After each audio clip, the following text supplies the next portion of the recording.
Welcome, ladies and gentlemen, to our newest episode of Cognac Corner.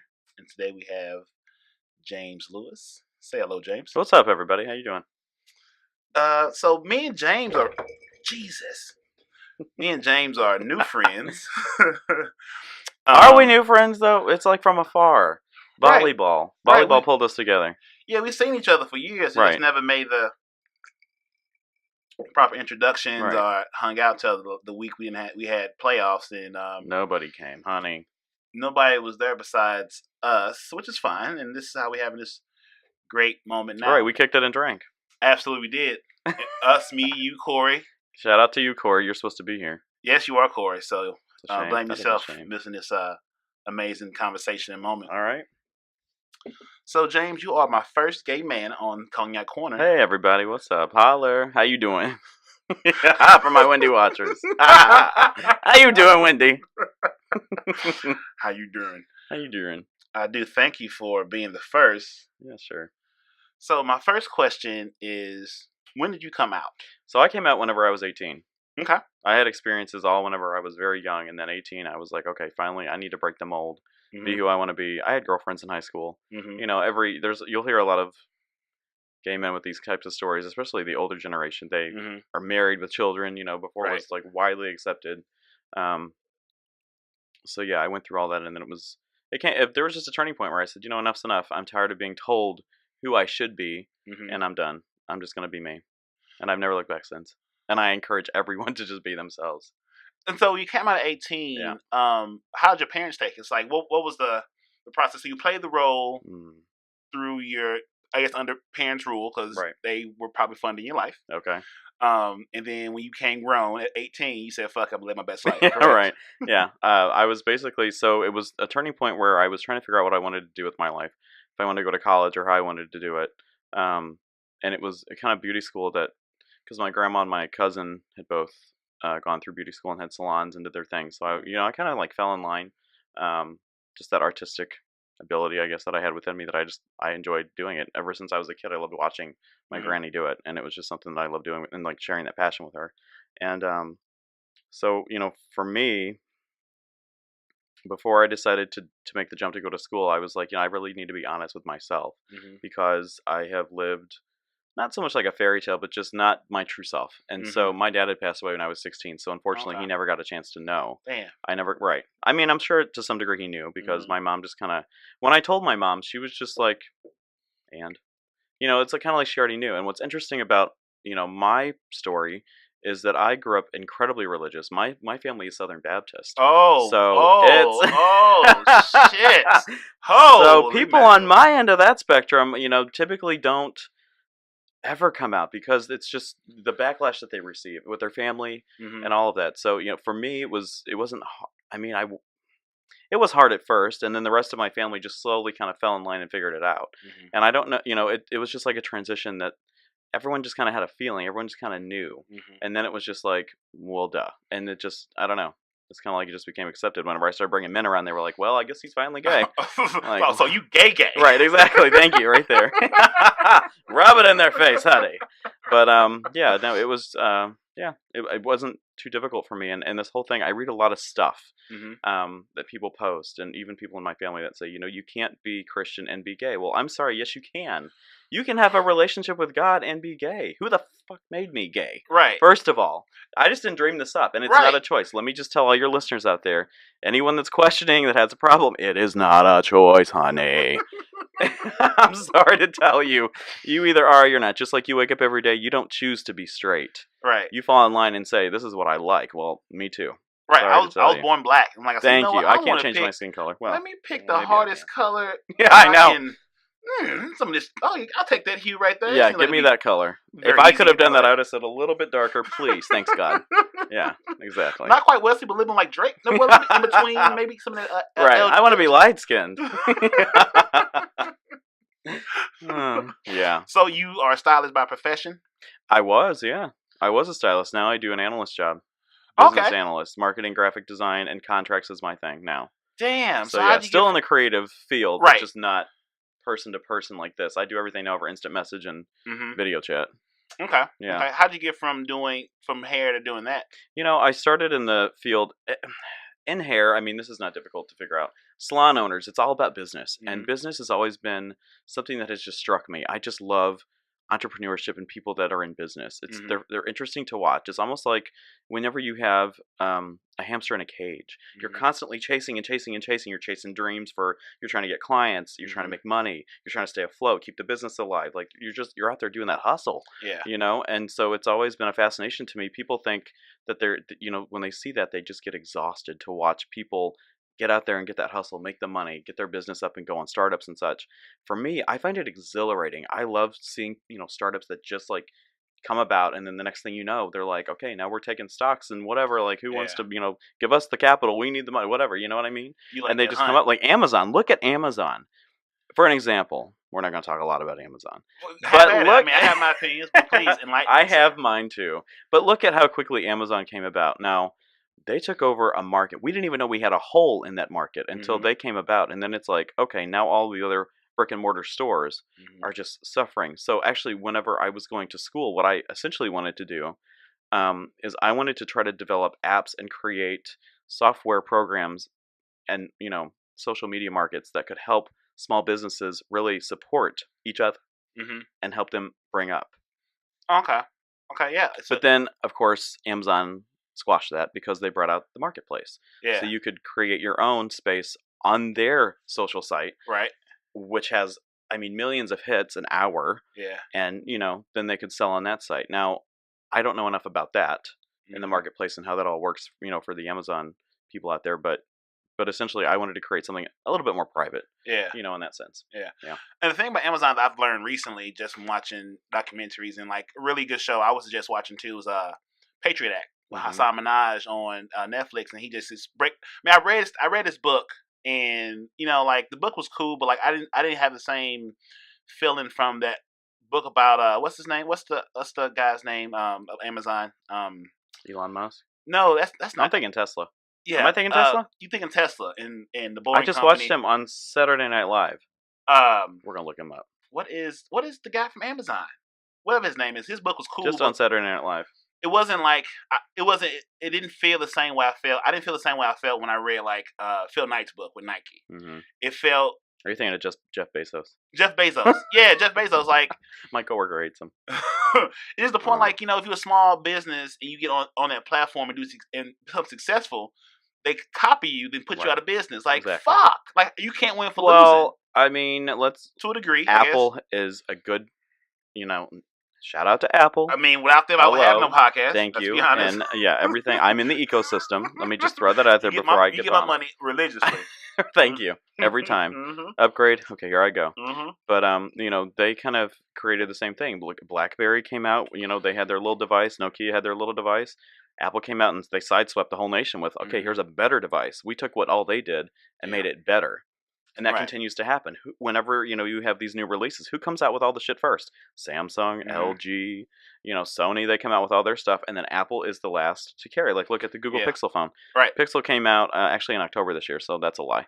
Google. I was looking at the Pixel phone. Yeah. Because I was considering switching. But yeah, generally, Apple is the last to unveil what their technology and what they have to offer. So, and it's a strategy. I think Americans forget, like, worldwide, Apple is not the monster it is in the United States. Yeah. Apple has the marketing that it's almost like, as Americans or America, we sell this marketing as, land of the free and blah, blah, blah.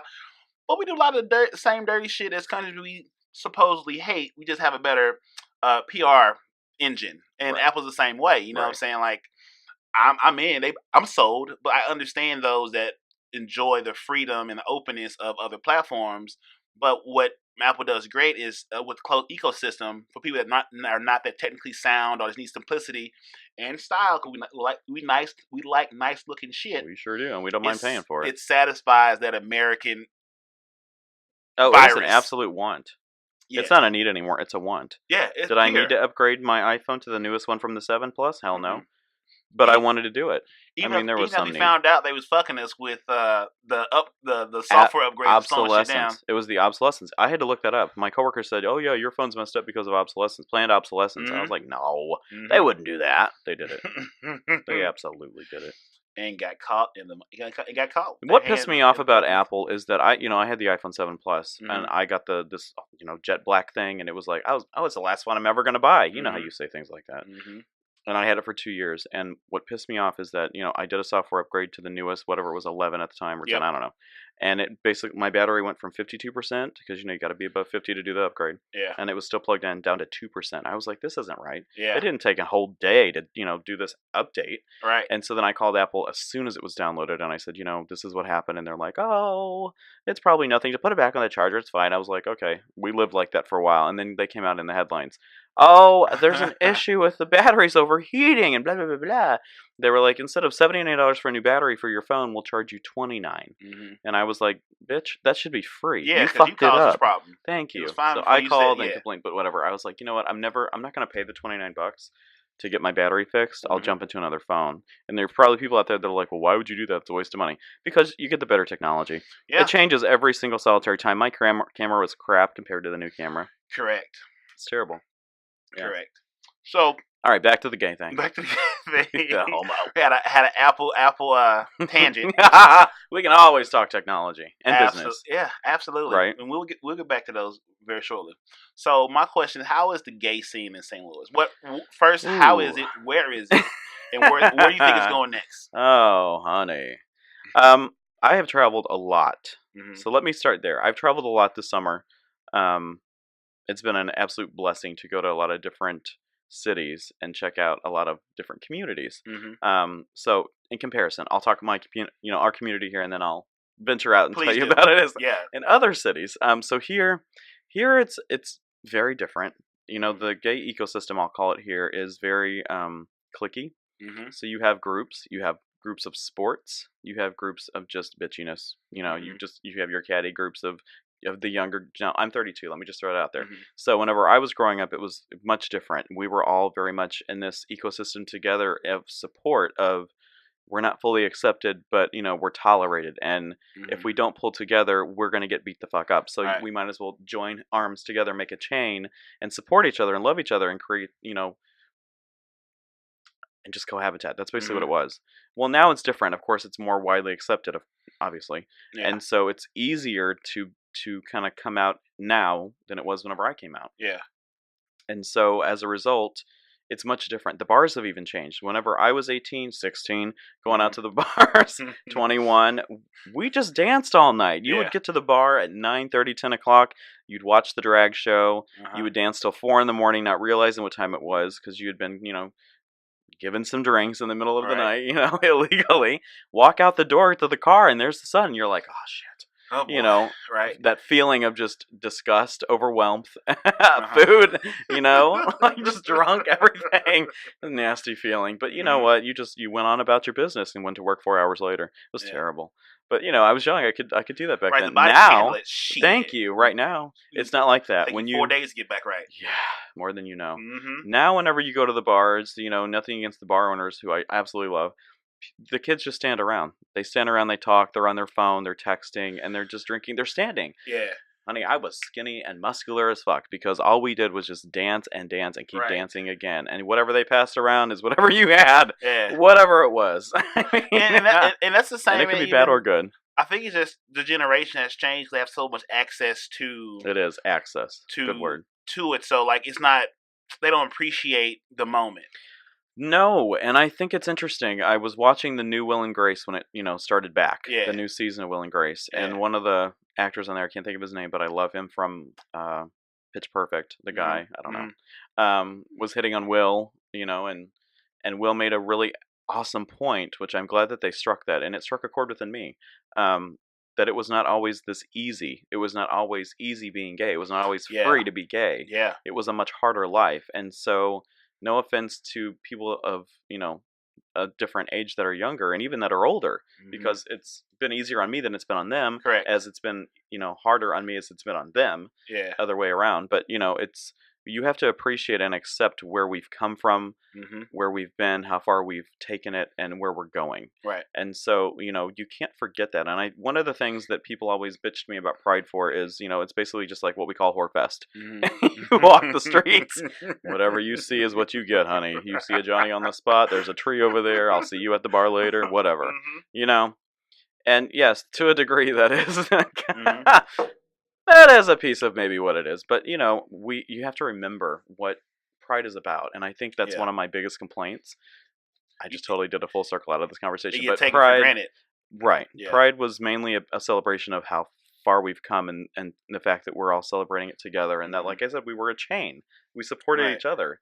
Not like it is now. It's like the older generation, like there was life or death to come out. Like your whole world could be taken away by being instant notice. Exactly. Then you guys came around and there was a lot of hate crimes. A lot of people passed and suffered, and even today there is so much suicide that revolves around and hate still crimes that revolve around people that don't want to come out. And for those people, if you have people that are listening or anybody out there, you're not alone. Like that's the most important thing you can possibly remember. Everyone that has come out has been through this awful crossroad where it's like, is it worth it? And you have to ask yourself, do you want the weight to be lifted, or do you just want to keep bearing those 50,000 extra pounds on your back every day? Like, what's it worth it to you? Being somebody you're not. Thank you. So yeah. So to answer your question, the gay community here it's not the same as other cities that I've been to. And when I say other cities, I'll tell you New York, Chicago. I went to New Orleans this past summer. I've been in Nashville. I've been in California. We went to San Diego. So I'm actually going to Chicago this weekend. Thank God. I'm sorry. I missed that. I call Chicago home because it is my second home. I hear you. Hey. I mean, it's a city. Like what you're saying Chicago, reflects the philosophy of the city, gay or straight, because Chicago's economically and culturally is more advanced, and people from different places go there. It's incredibly diverse. Yes. And that's what I have learned so much so to appreciate, respect, and love. I've fallen in love with everything about Chicago. The people, the atmosphere. I'm a water person, so of course I love the water. Yeah. But and the beach, and I play volleyball in the sand. Hey. Right. Hey. Right. Hey, bitch. Hey. Right. And they have a huge gay community. Yeah. I mean, it's incredibly big. When I go up there, even people that I don't know, and I think one of the biggest things that I like about Chicago is how it's just so touristy. So many people come from out of town, so you meet so many friends. Yeah. A couple of years back, I was there for Market Days. We go every year. It's my birthday, and so when's your birthday? August. Okay. It's in the dead of summer. Oh, and so we go to Market Days. It's always in Chicago. It's right after Pride. It's bounces between two different Prides that I go to. And so we go and celebrate. And a couple of years ago, we were staying in an Airbnb, and this guy was just hanging out on the couch. Like he was also for Airbnb, and he was from Israel, from Jerusalem. You never know how you're going to meet people, or you never expect any kind of outcome. And I certainly didn't. And, shortly after we kind of introduced ourselves, because he had just been hanging out there, and I was like, you're hanging out in the living room. Like, can we join you? Yeah. And we just got, started conversation. He was there by himself. He was traveling the United States. They do it way differently there for work. He got to take like a few months off. They encourage you to travel. Yeah. They help pay that dime for you. Yeah. Which I think is kind of awesome. We don't have that here. Europe shit is dope. Yeah. I mean, if you have a child, like the woman gets like a year off, paid by the government. Oh yeah, Canada is one of those. Yeah. Like, are we really a first world? No. We just, once again, America is the Apple phone of the world. We make you think this shit's dope as fuck. When you really get down to it, we're actually behind the Samsungs. When we get into the crux of we absolutely are. What the fuck look at healthcare. Healthcare in majority of countries outside of ours is universal. Yeah. You're covered no matter what. No question about it, right? Right. You shouldn't have to sit there and wonder to yourself, can I really afford to have this surgery that I desperately need to be able to be active and move around and do whatever I need to do? Or do I just want to sit here and deal with the pain because I can't afford it? It's terrible. I keep my lights on. Exactly. I got to keep my lights on and keep my kids supported. It's a terrible thing. But yeah. So it's so different per country. We went to this thing called Decadence. It's this major gay event. Your life will never be the same if you go. Where is that at? Warn you. It's in New Orleans. Okay. And every other city, including New York, the vibe is just so different in the community.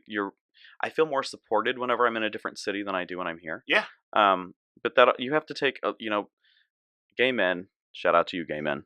How you doing? We're all about the look. And if you don't feel certain look, man, like men are aesthetics. Like men, gay or straight. But I'll tell you this, because we talk about this pretty frequently in my little friend circle at work.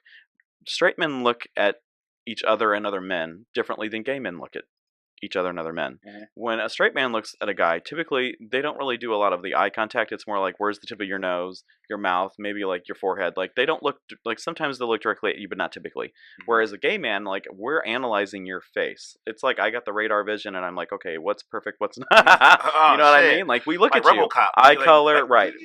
What's good, what's not. You know what I'm saying? So we're more analytical in that sense. But it would be the same way, like if a guy kind of walked up to a girl, like, oh, she's got a booty, oh, she's got a leg, she a little curvy, right? Damn, look at that hair. Oh my God, that smell. Yeah. What is she wearing? The hell, that's Versace. I want some Givenchy. But yeah. But you know what I'm saying. So it's, we have very interesting chat around the table. Yeah. But it's that's the stigma. Right. And so it's different. And I encourage people to travel. I'm always encouraging people to travel. Spend the money. You can make more money, but you can't make memories. Correct. Spend it. You don't know how much time you got. You can't take it with you. I totally agree. You cannot. When I travel, I feel the same way. Diversity wise, like you like, damn, like when I go to California, Colorado, wherever I travel to. Oh, Colorado! My God, that's another thing. Denver was such a different vibe. I forgot about Denver. We went to Denver. It was so fucking different. Yeah. Denver was amazing, and it wasn't because they were high as fuck. It was because they were just like, welcome to the mountains. Like it's just, here's what it is. Need some sex right over there. Glow party, come on over. It's so like here's like who are you? What do you like? It's a threat here to be nice. I'll just be, hey, it's not. It's a threat. And you meet some nice people. Yeah. After a while, but like the initial meet is like, who the fuck are you? What do you want? Oh yeah. We take away from you. Like other place, like welcome. How can we? Welcome to our home. You know, like it's like, why do I not feel this welcome at places I paid taxes at and rent? And I go to another place, travel. It's like, hey, what's going on? I'm like, hey, what got the, hey, all right, I can fuck with y'all. It's like, I don't even want to go home. Yeah, it makes, and they wonder why the population has decreased because they don't do a good job, or be honest with how there's no reason that we have two mayors. I mean, the mayor of the St. Louis City, St. Louis executive, and all these different municipalities, Kirkwood, Brentwood, are fighting with each other. Right. You can't compete. It's like losing to Chicago, and like why you can't compete with real cities because they are one unit. Right. Don't get me wrong, Chicago has the good and bad. Everywhere it does, but they work as a unit. It's not like these little counties fighting over scraps. Like y'all missing out on fucking a gold mine, fighting over fucking these gold dust. But that's this last slave state. They used to act like one. Right. And that's why they don't get why you have certain places coming up, places in Citrus West End, surroundings, flu and shit. But like, you still can compete with Chicago or Denver because your politics and your whole culture is so behind. Y'all keep moving further west, and it's very Then your grandkids move back in the city and say, "Fuck people." I've been here because y'all didn't want me out there. Now you want me? No, fuck y'all. Right. It's fucked up. Let me stay where I want to stay. Exactly. Right. Where I appreciate the most. And are we going to talk about inequality? Let's have it. Because there is something that I am always interested. I don't have the answer to this. I have the question. Okay. I like all types of men of color, men of different origin. I don't care, what your background is. I couldn't give a flying fuck. But what I find very interesting whenever I've dated men of color is that this is going to sound terrible, but it's so much less widely accepted in the black community to be gay, openly gay, than it is in the white community. Now ask yourself, whenever you've had to deal with people who are racist on a daily basis, whenever you have to deal with the status quo of, like for here, it's terrible. We know how terrible it is here with police crime and everything else. I mean, brutality is just, I don't even want to get into that. Yeah. But, what I don't understand about different communities, and I actually, we could talk about a gentleman that I just met the other night that's Indian, and he just moved here less than 2 weeks ago. And he's going to be here. He's stationed here for a year, working in some kind of hotel chain. And he, he's like, I can't, like, nobody knows. My roommates don't even know. I'm like, seriously? Your roommates have no idea? You were just over here with me. Your roommates have not a clue? You don't act straight. I mean, let's be real. Right. We can see through you. But anyways, well, and he's like, yeah, my parents don't know. I could never come out to them because if, I have to go back to India. And it's like, well, then you better get married and stay here because it's not looking good for you. Yeah. He's like, oh, and I said, are they going to set you up in an arranged marriage? And he's like, that is the possibility. And I'm like, honey, you need to stay here. What do I need to do?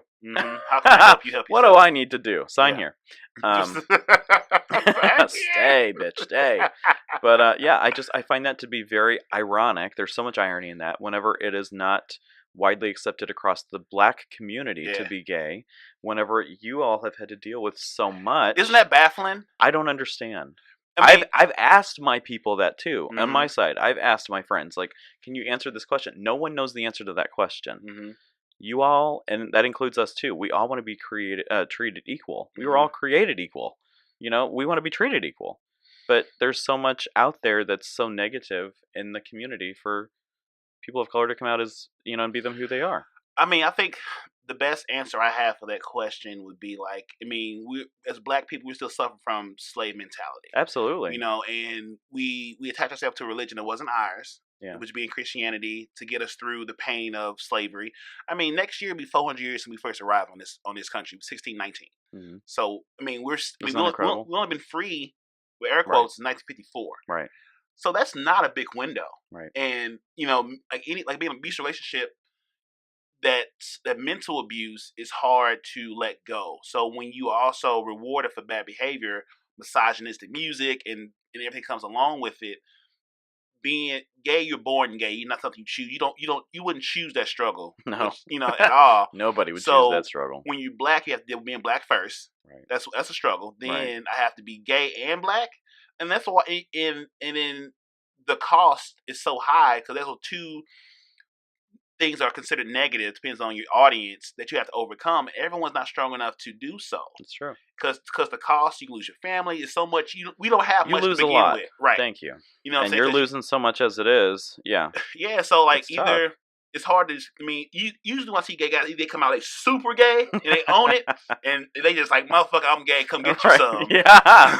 Yes. Or it's like, I'm low key gay and I had to play double life because I've grew up in this family, and if I don't play this role, I lose everything. And that's what you have to ask yourself, and that's one of the things that I've come to learn whenever I hear people's stories. It's you ask yourself, what do I want to lose the most?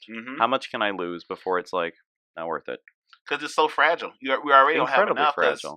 This system wasn't built for us to be free. We were brought here as a commodity, and then I have to confront that struggle, and then whatever my mom, dad, or whatever feel about me being this way, and I can lose it all, then where do I go? I have nothing, so I have to go into this world with nothing, starting with nothing, just to be who I am. And sometimes I just rather just deal with the struggle of either hiding it and playing the role, or I just go super hard and hopefully it turns out. So being gay by itself is 1,500 pounds. Add another double that. Right. You know what I'm saying?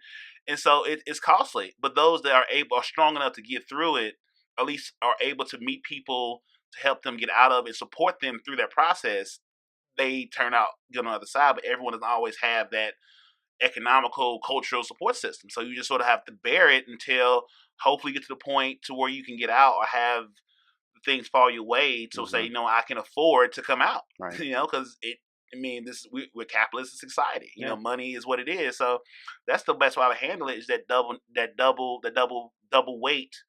And the cost is double the amount, because it's being black ain't easy. Then being black and gay is super hard. Right. It's like the choir director at church, like, boy, he sure got some rhythm, but he sure got some rhythm. He's got more step than I have after 3 shots of espresso. And I think it's definitely getting easier. As it getting easier across the board. To come out and be his best self, and the communities are.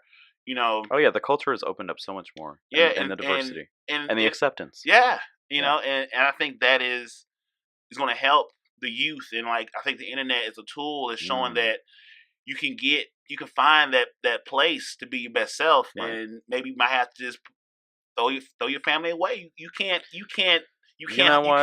There are people that have to do that, and you hear the story of, well, I've had to create my own family, which are your friends. There's nothing wrong with that. I have both. I've been blessed to do both. I have my family, who I get to see on holidays and sporadically throughout the year if I can. Especially my mom, like we have a very close relationship. And then I've got my adopted family, and honestly, there's more adopted family than there's family, and that's okay. You tie it all together. As long as you have your support system, and there's, whenever I first came, I felt incredibly alone, because it's like you really don't know how to deal with it. It's you just come out and you're like, well, that weight's been lifted, but now what's next? Well, you need a support system to be like, it's totally cool. It is what it is. It's whatever. Like, let's go here, let's go there together. You can meet all these other people, right? And so there is the Gay American Youth here in St. Louis, which is a really great, awesome thing. I didn't know that existed. when I was younger. I didn't have that. I didn't live in the city, so I didn't know anything about this program. But that's a great resource for people that are young, that are on the fence about am I not, should I not. Hey, if you need help, at least there's a place that you can go. Right. Just saying, and there's housing. Because a lot of times whenever kids come out or get, there's this whole thing with the straight camp. Don't get me started with straight camp. Straight camp is not a thing. Yeah, we'll just pray the gay out of you. You can't, this is not. You know what, honey, I've been praying the gay way for 32 years. And I'm still here. And I'm still blessed. I still like men, pieces of men. So no, it's not going away. But if it was, I would be the first to let you know. Absolutely. So with that. So I want to say one more thing about what we were discussed. Is there's a song out there. I'm not going to mention the artist's name, but you can look him up. The song is called "Colorblind," and the lyrics are "I am colorblind."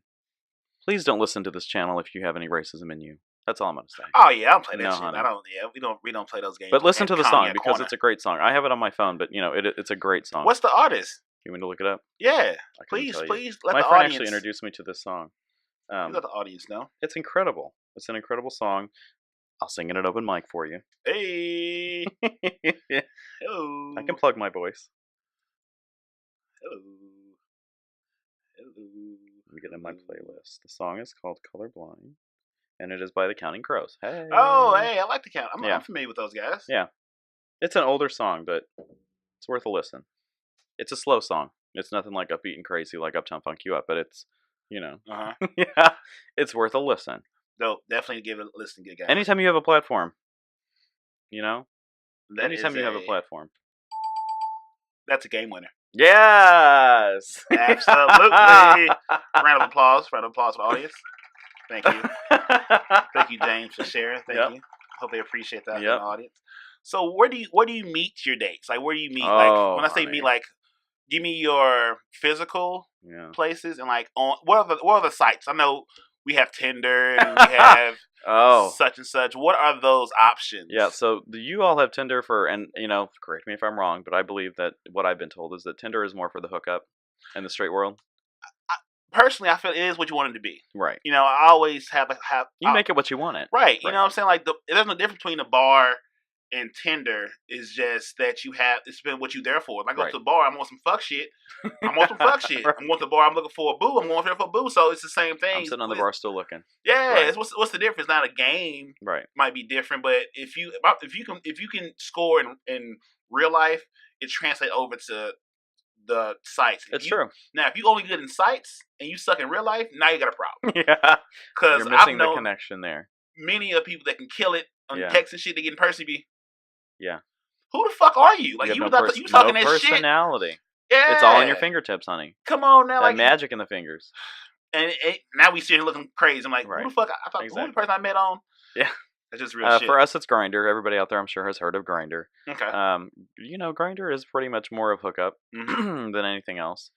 Chappie is a great app. I'm an ambassador for Chappie, so I don't mind mentioning that. Mm-hmm. Chappie is one that you have the option, and you can see people in that category. So if you choose people that are wanting to be more relationship-based, you can move the little toggle over, hit relationship-based. You want people that are in the middle that really don't care, really don't know, no agenda. Yeah. You're in the middle. If you want people that are just for the now, you can choose that too. So, it's, and it started in Chicago, and it was very wide, free in Chicago, big. And then, slowly but surely it's starting to reach other markets. And, St. Louis is one of the markets that is starting to really hit up in. I had somebody drive, this is going to be a great story. Somebody drive 2.5 hours from Columbia to come up to my house on a Saturday, because all I said was, man, I could really use some cuddles in front of the fireplace. That's all I said. I didn't have a rough day, didn't have a rough week. I wasn't feeling shitty. And he said, oh, cool, I'm on my way. And I was like, oh, sweet. How far away? We had connected. The app tells you if you make a match. Right. And so I made the match. And I didn't look at the location. I just assumed, hey, you're probably close by. And so when he said Columbia, I was like, oh, Columbia, Illinois, you'll be here in like 20, 30 minutes. He's like, I'm in Columbia, Missouri. I was like, what? 2 out? What? He's like, yeah, but I'm like reaching. He was like on 70 at this point. And I was like, holy, because I had some other things going on in the background. Whenever he's like, I'm on my way, and I was like, oh, I gotta clean up. I gotta spray tan. Right. I gotta get ready for you to be here. And but no, he came all the way from Columbia just to hang out for the night. And I will tell you, was a gentleman. Didn't try anything crazy at first, and and we watched movies, but yeah, it was it was a different experience, I can say, because he was like 26, and I was like, huh, you're not all about this just yet. It took you a minute. That's cool. Hey, I like that you're being cool about it. Nice, low key. He's like, well, he's like, I don't want to lead you into thinking that, because I'm 2 hours away. I was like, I'm not in a relationship mode, so that's totally cool. Like, you can hit it and quit it. It's fine. Can you hit it and quit it? Keep it a buck. I keep it real, but but yeah, there's lots of stories like that. I've got the funnest, is that the word? The most fun. I have the most fun dating life, if I can say that. And I'm not even going to call it a dating life. It's just my life. Yeah. And so at some point, listeners, I'm going to have my own channel, and it's going to be like Life by James. And honey, get on there if you want to laugh. That's all I can say. Yeah, I'll have you on my show. Fuck yeah, let's go. Yeah. Let's get it. There's just so much, but yeah. So, it's a mess. So Grindr and Chappie. Other than a couple of those apps, there are like Boy Ahoy, Hornet, some of those, it's not how you think it sounds, Hornet. It's like the actual, like the wasp Hornet, not I WH. Thought it was, in my mind, I saw the Hornet. Oh, well, in my mind, I was like, whore, WHORE, and then the net. That makes sense. So excuse me for taking it there. But there are other little apps like that, and, they all basically do the exact same thing. They promote people that are right next to you. You can connect quick, or you can connect over time. Yeah. But then otherwise, there used to be a bar in Soulard that, I enjoyed. It was a very short time that it was up. It was kind of gay, I think. And my friend, said, oh, let's go do karaoke there. And I was like, yeah, sure, whatever. It's my back door. No, it wasn't the Bastille. Bastille's still open. Oh. I, honest to God, couldn't tell you what it was called. It was open for such a short period of time, less than a year. Library. No, it wasn't that. Damn. No. Okay. Yeah, I can't think of it. It was on. I did this leather thing with a bunch of people, and it was on like the tour of that, and I still can't think of what it was called. Damn. It was a hole in the wall. I mean, like small studio, very small. Okay. A bar and a corner. That's really all you had. Shit. Yeah. And but the sound system was dope. Yeah, I mean, it was an amazing sound system. Made most of the space. Right. And so he went and sang, and I, drug me along, and so I was just hanging out at the bar. People that he knew from doing karaoke for so long, and the DJ. So he was having his conversations, and I was just like hanging out, having a drink. People came up to me like, "Hey, what are you doing? How are you? Who are you? Whatever." Started talking, and then like I just, at the corner of my eye, this guy came up to close out his tab, and I was like, "What are you closing your tab out for?" He was right next to me. He's like, "Oh, I think I've had enough. I'm gonna go home." And he was just this tall, gorgeous, very fine, very just dapper, kind of, just beautiful black man. And I was like, "So why don't you hang out and stay for a little bit? Like, there's an open seat next to me. Like, hey, why don't you just chill for a minute? Don't close it out yet. Like, let's have a drink." And he's like, "Well, all right." I couldn't exactly tell that he was gay, but it's like I just threw it out there. Like, what the hell? Give it a shot. Yeah. And he was cool. Like, we had our little moment of fun on the floor, like just dancing and doing stuff, and then we just like had good conversation at the bar, which is very, very rare at 11 o'clock at night to actually like have a chat with someone. We were there till probably 12:30, 1 o'clock. I basically shut it down, and then he was like, "All right, well, I'm gonna go," and I was like, "Oh, okay." I thought I had you, and then and so then he's like, "Yeah, I'm gonna go like next door or whatever," and I was like, oh, "Okay, cool. Maybe I'll hit you up later." So then he like messaged me because we got the numbers, and he's like, "Am I going to your place? Or are you coming to mine?" And I was like, "Oh, there it is. There it is. Little delay in your step." I'm jealous of your life. I didn't live like you. I need to get out there and shoot some shots. Girl, I don't know about all that. But so he threw the message, and I was like, "You can come to my place." He's like, "Oh, I'm already on the road." I was like, "That's cool. I'll come to yours." Went out to Del Mar. Like, he had the most awesome place. And yeah, we just hung out like the night. I'm a little funky when the morning comes. I didn't anticipate staying over, but I was glad that I did because there was no way in hell I could have drove home. Yeah. Quite frankly. And so he was a gentleman. He paid the Uber. He didn't have to do that. Yeah. Like I had it, but he's like, "No, I had you come out to me, so let me just, give you some money for that." And I was like, "You don't have to do that." Like, I wanted to be here. Clearly, I wanted to be here. Right. But I never like come off like that. And yeah, we just hung out in the bed, had fun, and then next morning, same thing. And he's like, "You want to go get breakfast?" And I was like, "Ooh. Oh, huh." I was like, that's where it gets a little hairy. When I was in Chicago last, this really, really nice guy from London, you love an accent, and he was soccer and like did all this like award stuff that I saw on the wall. Like everything was just cool about this guy. And same thing, like it was very early in the morning whenever I went over. I just like on a whim gotten up And I was like, well, let's see who's on today. And he's like, you want to go? He's like, I'm going to make breakfast. I don't even know what he said he was going to make. It just like sounded amazing. And I was like, oh, I can't do the breakfast thing. Like that just, I feel like there's an attachment there. And it's not a bad thing So if you're looking for that. So, for me, it is. If you're looking for that, it's awesome. But for me, I wasn't looking for that. Yeah. I'm slowly starting to turn my way back to potentially looking for that at this point. But yeah, at that particular point, it wasn't a box to check on the list. Yes. And so he had said, let's go get breakfast. And I was on like I don't know if I can. And then in my mind, I'm like, how can I get out of this? I don't have a car here. So like, I can't just be like, I got to go in the car down the street. Couldn't do that. And I really had nothing going on in the morning, not till like later evening. So I was like, you know what? Just suck it up and go. And I was like, where do you want to go? And he's like, yeah, let's go to Pachoni's. And I was like, oh shit, man, he reads my mind because he lived over in Telmar. Yeah. Pachoni's is one of my favorite places. So we go over there, had food. He drove, and he's like, so I was like, all right, well, trying to wrap it up. Like, thanks for that. He got me breakfast. I was like, thanks for the breakfast. It was really sweet and kind to you. And I was like, I'm gonna go ahead and take an Uber home. He's like, I was gonna drive you.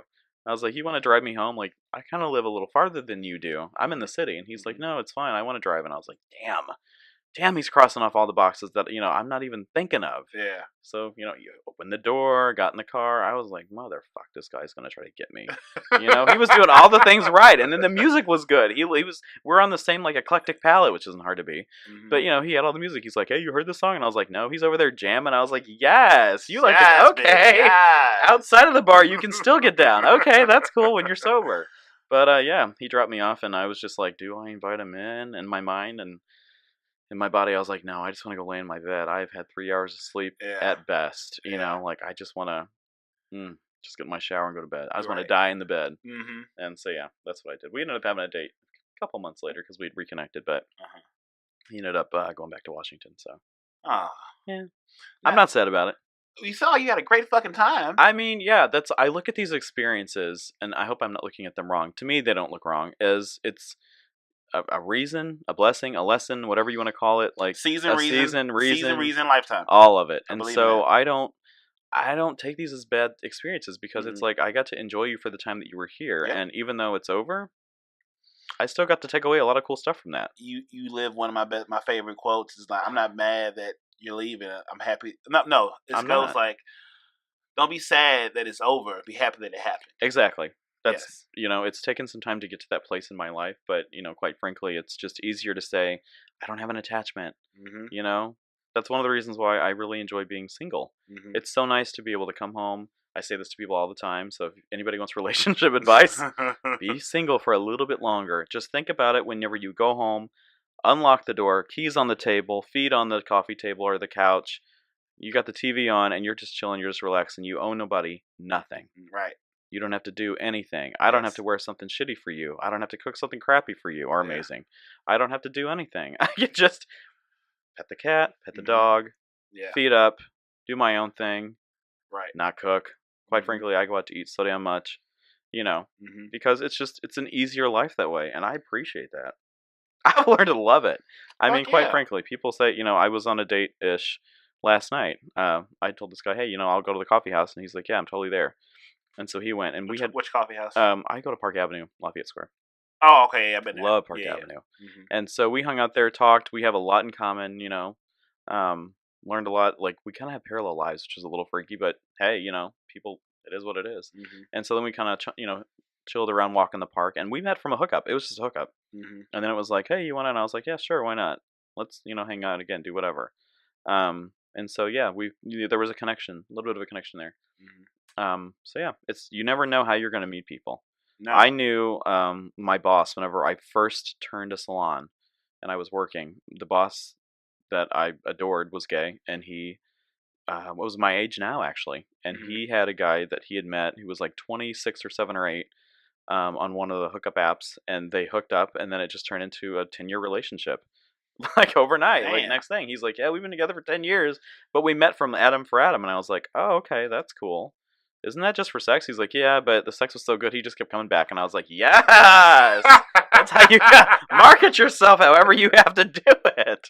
But yeah, unfortunately, they're no longer together. But hey, they made it last that long. Hey, it's know what? That's it. It's okay. And that's the thing about it. I was listening to Michelle Obama, who, oh God, I just love.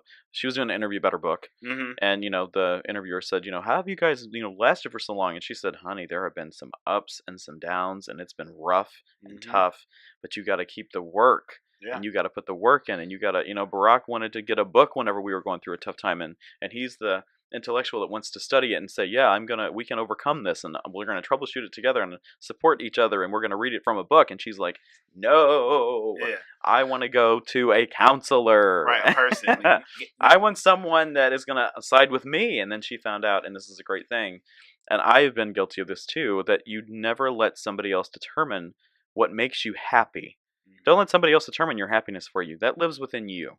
And if you give that piece and that chunk away, you're never going to be happy. You're never going to be that grounded piece of, that you need to be. And so I have learned that, and I think that's one of the reasons why I'm okay with not being attached, is because I've discovered what makes me happy is living within myself. Yeah. And it's much easier whenever you're on this side of the rails than, having to depend on people. It's just, especially for your happiness, don't ever give that piece away. And I think that's advice for everybody. Like, I was talking to a friend tonight, and I was just saying, like, he's going through a divorce and so forth and so on. I say a lot of people don't get a chance to figure out who they are before they're put into roles that sometimes you get put in a role that comes with responsibility that you never get a chance to know who I am. Now, right. In this marriage, I got a kid, and blah, blah, blah. I'm like, I don't even know who responsibilities stack up fast. Or what I am. Right. And I'm already in these roles that come with financial attachments that I'm not prepared for emotionally, mentally, spiritually, whatever, before I'm there because I'm at a certain age. Whatever. Like, no, like just because you 18 will make you grown. No. Just because you 30 will make you grown. No, that's for damn sure. That's not it. Like, you shouldn't do something you're not ready for. And unfortunately, sometimes we're forced into those spots before we're ready, and then we have to pay the consequences to where now I'm at 50, living my best life. When if I'd known this shit at 20, I would have been somebody different, but I was too busy trying to live up to expectations of my mom or the neighborhood I lived in or whatever, whatnot. Then I didn't want to be like that scene from, what's that, Friday Night Lights? I don't want your life, that kind of shit is real. Like, this ain't my lane. Yeah. And sometimes because we have such maybe physical talents or whatever, we're you should be this. Well, I don't want to be football. I want to be a fucking bowler. Right. But then sometimes the pressure from other people want to live through you or want to see you do great because they didn't do great. Now I've wasted time or I've been successful at something I don't want to do. Right. So now how do I say I don't want to do this? Right. I mean, I could be LeBron. I'm probably as good as LeBron, but maybe I don't want to be LeBron. I want to be the best Marcus. You want to be the best Marcus. Yeah. So you are totally right, and I admire that, and I wish more people would take the time to. Me too. To be them best selves, hella high and, water. The hardest life lesson is it's okay to take time. Mm-hmm. Yeah. Time for many things. Time to heal wounds. Yes. Time to make mistakes, learn, make mistakes, grow, all of that. And like my niece, for example, God love you, she just graduated high school not that long ago, and she's got a guy, and they've been together for 4 years. That's the high school romance thing, and I love that. Trust me, I'm not hating on that. I love that. But they just got engaged. Well, honey, she's still like 19 years old, 18 years old. You don't know. You ain't learning nothing, baby. And I'm always about college. I'm preaching college to all these kids. Like, please have a plan. If you're not going to go to college, have a plan. I get this from Wendy. Have a plan of what you're going to do to support yourself and a potential family and to make money and be comfortable enough to support yourself if you're not going to go to college, because nowadays you have to have that paper for everything that you want to do. Either a trade or like something. You have to figure out what you can do that you have to have a plan. Take away from She's good with money. Mm-hmm. I'm like, well, then you should maybe go to school and consider doing anything with like financial planning or investment or be like a broker would be awesome. Anything with mortgages, a loan officer, whatever you want to do, because she likes to talk money to people. Yeah. She's very smart with it. It's like I would love for you to turn this into something that's very profitable for you. Yep. That's going to help. And, if you're going to tie the knot with this dude, which is good, he's going to college, thank God. And, he wants to still pursue his thing. It's like, I don't want you to get hung up, because I think of it in my mind. Let's fast forward 10 years, and let's just say as a potential, what if something goes a little crossed and you guys decide to split it up? Well, 10 years has gone by. You've worked in a bank. He's got his degree in his life. He's making good money. I'm not saying you're not, but now 10 years has gone by. You could have gotten a degree yourself and help supported yourself in some way, or come up with a plan. Yeah. Because now you're going to be a little high and dry. Yep. Sure, you're going to have the money saved in the bank. That's going to be great. But that dries up really fast. Yeah, it does. When you're on your own and you have, it's different whenever you have someone to split the bills with than it is whenever you're on your own. It dries up fast. Real fast. Right. Yep. And he should want to. He should want her to develop that. He was the one that did the engagement, and I think, and that's adorable. Proposals are great, but at the same time, it's like, it's the other set of my family that I like to model after, is what I look at, which is, she's going to college in Texas. He's still here. She went for a year and a half, 2 years on her own. He decided he wanted to move down there to go to a school that's around her area, but yet they still are separate, but yet they're still together, and they still come home to St. Louis, for holidays and stuff like that. And that's whenever they spend their real together time, because she's off doing her thing at college, learning how to be a lawyer. He's doing business stuff and wanting to get his MBA and be a master in business. And so they have their separate lives. Yeah. They still communicate on the daily. And then in St. Louis, they're inseparable. That's awesome. And they've got the plan. Both of them have a plan of what they want to do. Neither of them are controlling each other's happiness. That's good. Right. And so that's, if you don't have a plan, it's two ways. One way, you have a plan and you know what you want to do. Other way, go to college and figure it out. But either way, it's like the game of life. Choose one. Yeah. Choose the best one for you. And for me, it started as hair school, because that's what I traditionally really did think that's what I wanted to do. Right. And in reality, I was just trying to figure out what my creative talents were. Couldn't draw for shit. Could take pictures, but that doesn't really make a lot of money for me. Yeah. And could sing, but that's, again, not the right city for that. I would love to pursue a career in singing, or at least that's a side hobby. But yeah, it was opening the door to what it is that I wanted to truly do. And it wasn't until I stepped onto SLU's campus and got my job with, where I'm at now, headquartered here. It's game changer. That's dope. Yeah. That's dope. Happy to hear that. What advice would you give? I guess you sort of spoke on that earlier. What advice would you give someone young that is teetering on coming out? What I wish that I had a YouTube channel. I'm going to sit on a stool and I'm going to tell you all the reasons why it's okay. Advice. There's nothing wrong, in my opinion, with seeking some type of help, whether it's from a friend, whether it's from a therapist, whether it's from just looking on YouTube, or, please don't Google this. If you're going to Google, is it okay to come out? You're going to get all kinds of bad things and good, but you're going to want to look at the bad. Yeah. If that makes sense. You're going to look at the good. Human beings you're going to want to find the bad. Exactly. We're all a bunch of hot messes. Yeah. So if you're on the fence and you don't know what it is, honestly, the best way you can do it is experiment. That sounds crazy and terrible, but the only way, if you don't know, but you're like, well, maybe I watch gay porn, or I like to watch men on men action or whatever, more so than the straight porn. I'm going to probably guess to bet that you might like men, and that's okay. So it's important to reach out. You can't. It's like you're trying to fight a battle by yourself. It's really difficult to do. I'm very blessed. My cousin came out on National Coming Out Day, which was in October, and I didn't fully know that she was going to come out, but it was her best friend and me and a few other people. We were at a restaurant, and I don't even remember what the celebration was for. I think we were just, glad to all be together, because we all live in separate areas and we could just come together for a night. And so we sat down at the table, and she kind of hinted, before she'd gotten there, that she was considering talking about it. And I never mentioned to her that it was coming out day. I just kept my mouth shut, because I thought to myself, that would be a pressure. If I go to you and you're like, oh my God, I think I want to come out, but I'm not really sure. And I come to you and I say, well, it's National Coming Out Day. You're like, oh, I don't need to be in that group of people. You know what I mean? Like, I want to do this on my own terms. Right. So I never said anything. Of course, she didn't know. So we're sitting at dinner, and you could just tell that she was just struggling, because she wanted so badly to say it. And she want to be free. Okay.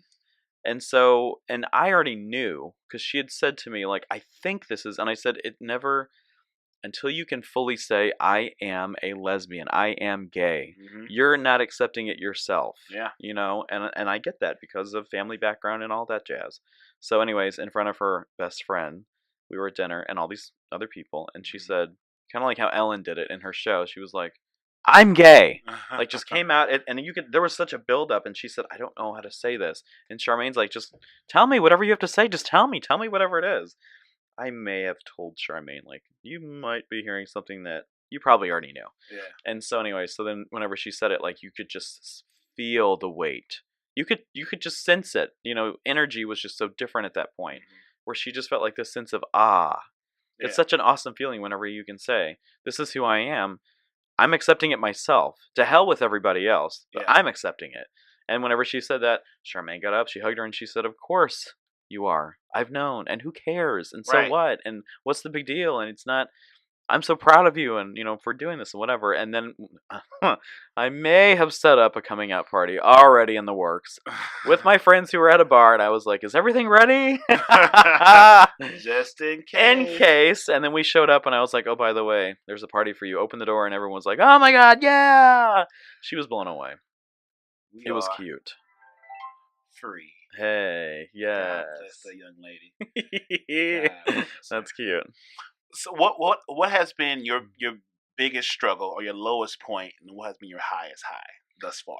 Relationships are challenging in the gay community. Let me just say that. So I'll talk my lowest first, and then I'll end on a high note. Okay. It's incredibly difficult in the gay community to have a long-lasting relationship unless you're of a certain age. When I say that, I mean older, and even that's tough because there's so much. I mean, and I believe this is probably true for the straight world too. You have so many apps out there.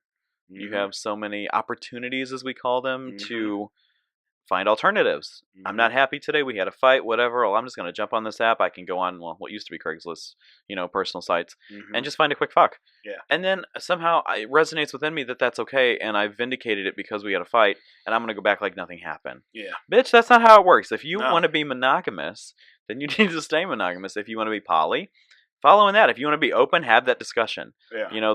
I'm a big person of communication. If you want all that stuff, then talk about it. Mm-hmm.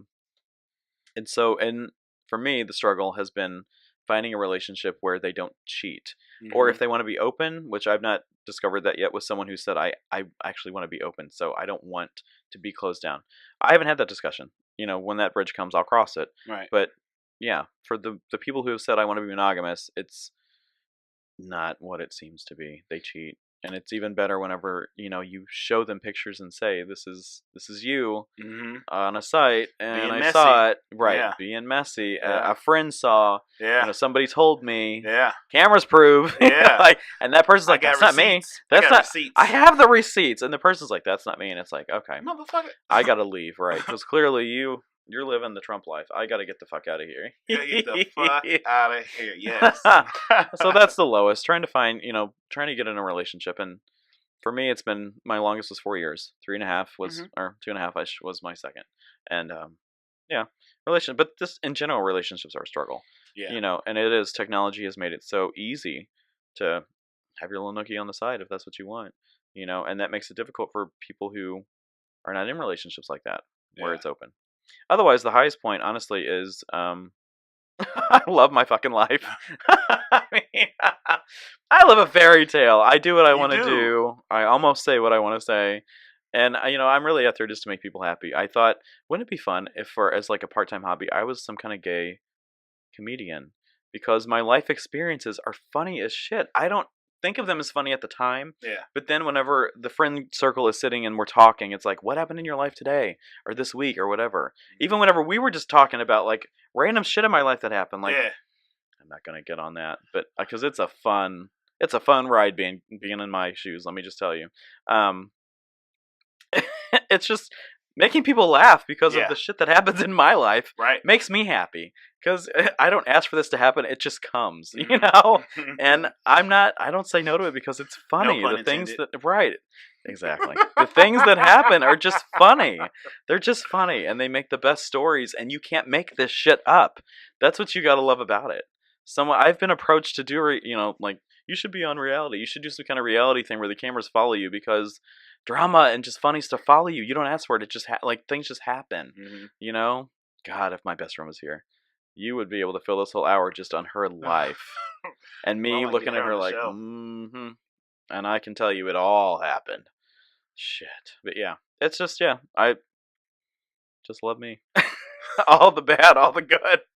It's all fun. I have learned to take it all with the biggest grain of salt and just laugh at everything after, because it's just fucking funny. Yeah. It's all just funny. Like, people that you encounter, like random hookups that you have, it's like, oh, catfished. Or, oh, didn't realize that you had this handicap, which, shout out to people with handicaps, that's okay. But, whenever you don't disclose that and I see you and I'm like, oh, shit.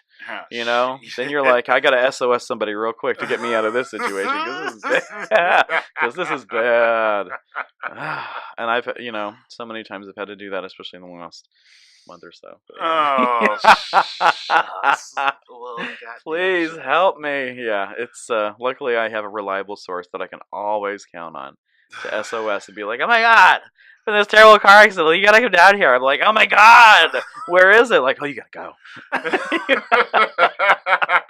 I gotta put these clothes on, and you're like struggling to get them on. Like, come on now, you gotta go. I'm that Judge Judy. Time's a rolling. Come on. Time's a rolling. Time waits for no one. Woo! Waits I'm telling you. Okay, so to close this out, what would you like to tell the audience to close it out? What do I want to tell the audience? What is James Lewis's words of wisdom for the Cognac Corner connoisseurs? What do you want to leave words of wisdom? I didn't anticipate this. I will always tell you to be your true self. There's so many people out there who think they have to live lies and discreet and whatever because of their lives. Whether it's people that surround you, whether it's in terms of family, or maybe you have a significant other and you're just keeping it going as long as you have to. Be yourself, and it's okay to come out. I hate that in 2018 we still have to have these conversations that if you're gay, you're fucking gay, just whatever. Why can't we just sit in a room like we are, straight, gay, multiple personalities, multiple colors, genres, backgrounds? Who the fuck cares? Why can't we all just sit in a room and get the hell along? In a country right now that is so divided, and I hate that word, especially right now, that is so divided. Why? Let's pull out as much unity as we possibly can. That's us. That begins with us. We don't have to listen to all the noise that's coming from the high up, and trickling down to whoever is underneath that panel. Yeah. We create our own unity, and we are that unit. Yeah. And it's us. It lies within us, and if we want it to be, it'll be. Yeah.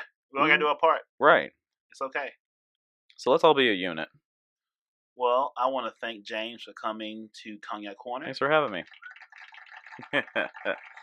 Y'all stick around because I plan on having a show myself. Yes, and when he has his show, I'll be on his show, and he'll be back on my show. I will. Again, I had a great time talking to you. I hope my audience appreciated this conversation. Thanks, and everybody, like James said, be yourself. Be your best self. Love yourself. Love each other. And together we can do anything. We're better together than we'll ever be apart. Absolutely. So this has been an episode of Cognac Corner with Marcus Boston and my great and beautiful guest, James Lewis. Thank you. My pleasure. Great to be here. Until next time, folks, be good, love each other, and be great. Have a good night. Bye-bye. Marcus, hey, how you doing? Hey,